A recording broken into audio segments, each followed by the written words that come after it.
Hello everybody, this is Backyard Mechanic. Today I'm going to show you how to reset the service reminder in a 2018 Mitsubishi Outlander. There will be a couple different models. I believe there's a Outlander Sport. Just match the instrument cluster to your vehicle.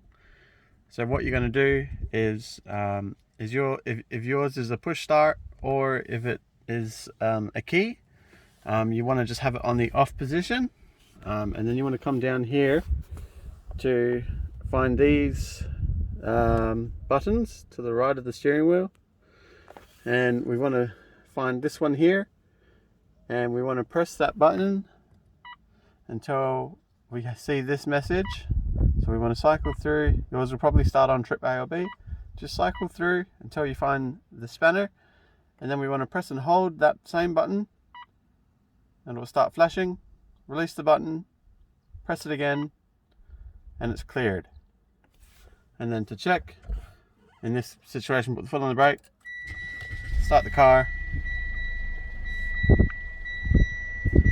and we have no service required light or maintenance light or whatever it is. Thank you for watching, guys. I hope you enjoyed this video. I'll be having many other makes and models of how to reset service lights to come. Thank you and have a good day.